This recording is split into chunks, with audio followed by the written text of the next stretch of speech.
This is The Stranger by Chris Van Allsburg.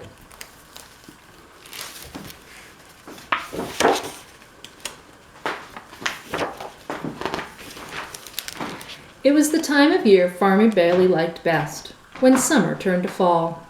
He whistled as he drove along. A cool breeze blew across his face through the truck's open window. Then it happened. There was a loud thump.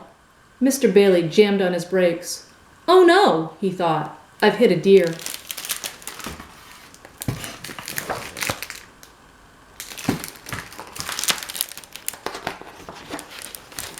But it wasn't a deer the farmer found lying in the road. It was a man. Mr. Bailey knelt down beside the still figure, fearing the worst. Then suddenly the man opened his eyes. He looked up with terror and jumped to his feet. He tried to run off, lost his balance, and fell down. He got up again, but this time the farmer took his arm and helped him to the truck.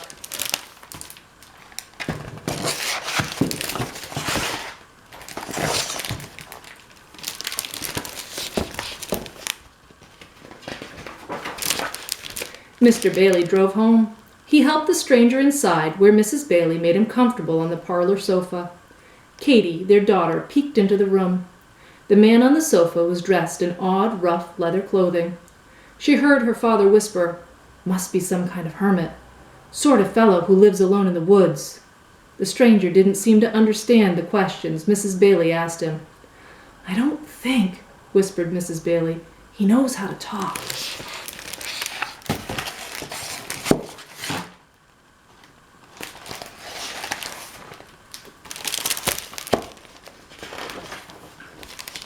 Mr. Bailey called the doctor, who came and listened to the stranger's heart, felt his bones, looked in his eyes, and took his temperature. He decided the man had lost his memory. There was a bump on the back of his head. "In a few days," the doctor said, "he should remember who he is and where he's from." Mrs. Bailey stopped the doctor as he left the house. He'd forgotten his thermometer. "Oh, you can throw that out," he answered. "It's broken. The mercury is stuck at the bottom."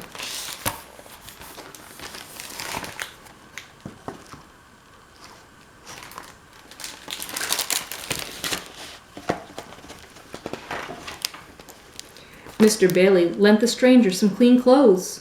The fellow seemed confused about buttonholes and buttons. In the evening, he joined the Baileys for dinner. The steam that rose from the hot food fascinated him. He watched Katie take a spoonful of soup and blow gently across it. Then he did exactly the same thing. Mrs. Bailey shivered. "Brr," she said. "There's a draft in here tonight."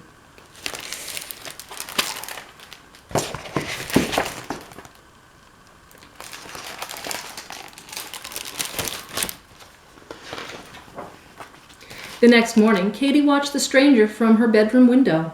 He walked across the yard towards two rabbits. Instead of running into the woods, the rabbits took a hop in his direction. He picked up one of them and stroked its ears, then set it down.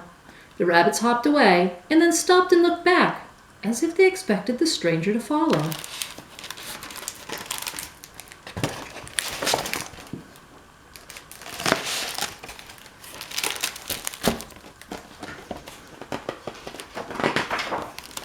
When Katie's father went into the fields that day, the stranger shyly tagged along.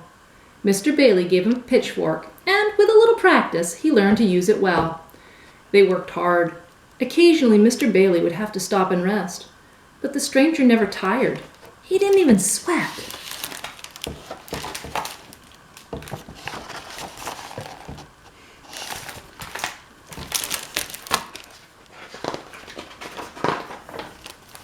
That evening, Katie sat with the stranger watching the setting sun. High above them, a flock of geese in perfect V formation flew south on the trip that they made every fall. The stranger could not take his eyes off the birds. He stared at them like a man who'd been hypnotized.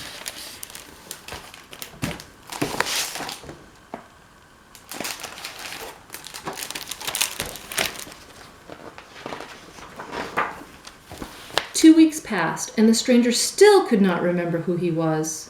But the Baileys didn't mind. They liked having the stranger around. He had become one of the family. Day by day, he'd grown less timid.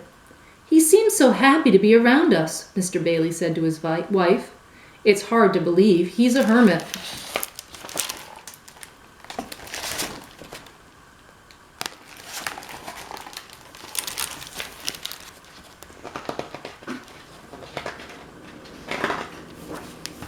Another week passed. Farmer Bailey could not help noticing how peculiar the weather had been. Not long ago, it seemed that autumn was just around the corner. But now it still felt like summer, as if the seasons couldn't change. The warm days made the pumpkins grow larger than ever. The leaves on the trees were as green as they'd been 3 weeks before.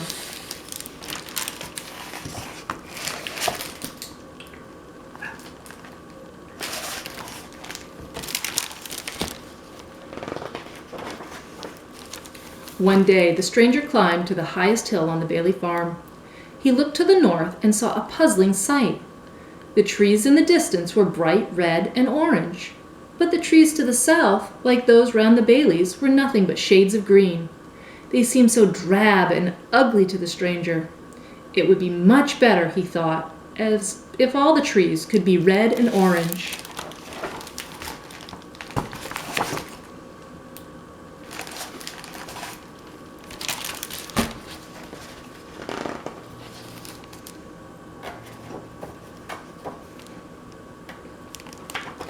The stranger's feelings grew stronger the next day.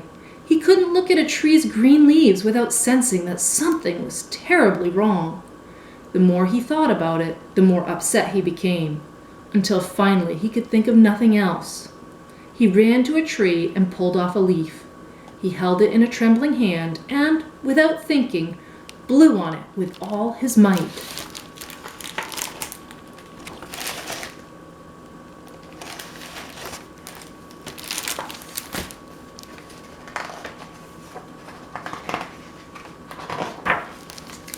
At dinner that evening, the stranger appeared dressed in his old leather clothes. By the tears in his eyes, the Baileys could tell that their friend had decided to leave.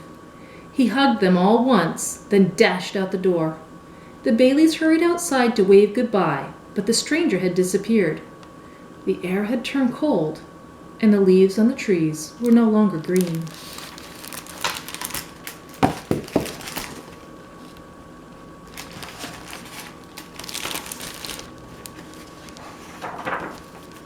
Every autumn since the stranger's visit, the same thing happens at the Bailey farm.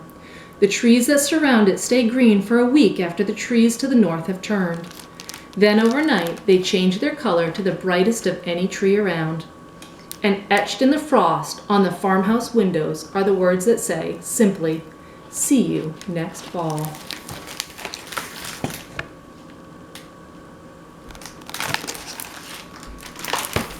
And that was The Stranger by Kristine Allsburg, one of my favorite books. And this is Lily, my co-pilot.